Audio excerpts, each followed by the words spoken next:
Bonjour et bienvenue dans Martin Bonheur. Aujourd'hui, on prépare ensemble un aligot avec du jambon Gouda et du potimarron. Allez, c'est parti. Les ingrédients pour la recette du jour. On a ici le jambon Gouda, le potimarron, un petit peu de beurre et ici l'aligot que l'on a réalisé ensemble dans une émission précédente. On se munit d'un couteau, d'un gros couteau et on vient toujours mettre la main à l'opposé du tranchant de la lame. Ça veut dire qu'à aucun moment on ne doit ni faire ça, ni faire ça, mais toujours être à l'arrière de la lame. Donc ici, la pointe, j'enfonce en tenant ma main à l'arrière de la lame et là je descends et quand je suis au fond, je viens simplement basculer, hop, et là j'ai aucun risque de me blesser. Ensuite le craquer, voilà. Et là on a ouvert le potimarron sans aucun risque, encore une fois, de se blesser. Ensuite on va le vider, donc on va enlever tous les pépins qui se trouvent à l'intérieur.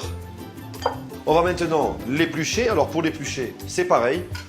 On prend un couteau à pain, la main à l'arrière de la lame et on vient, regardez, vous entendez le bruit, hein, c'est très dur, donc il faut un couteau à pain.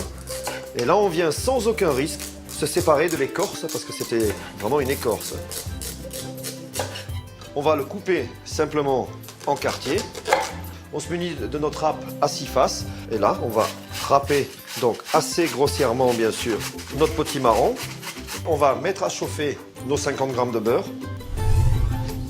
Le beurre est fondu, on rebaisse sur 4 et là on vient ouvrir notre râpe avec le potimarron au-dessus et on laisse tout tomber dans la poêle. On va en profiter tant que c'est là pour l'assaisonner. Donc sel, moulin à poivre. Et on continue à le mélanger. On est à mi-cuisson, on va appeler ça la mi-cuisson. On va verser ça directement dans le plat gratin et puis on va prendre nos tranches de jambon Gouda en grosses lanières et on va venir poser tout ça sur nos petits potimarrons. On va réchauffer l'aligot. On fait ça doucement, hein. On se met sur 6, ça devrait suffire.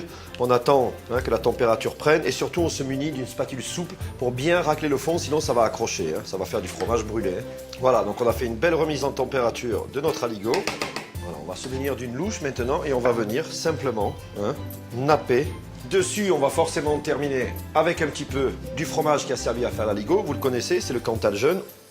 Maintenant que c'est terminé, on va passer 10 minutes au four à 180 degrés et ce sera suffisant parce qu'on n'a pas besoin de cuisson, on a besoin simplement de chauffer en fait. Waouh, là on voit que c'est beau. Donc bien sûr, en échange, ce que je vous demande, c'est de nous faire parvenir de belles photos avec un petit beau texte qui écrit la recette et on les publiera bien sûr sur la page Facebook de Martin Bonheur. Bon appétit.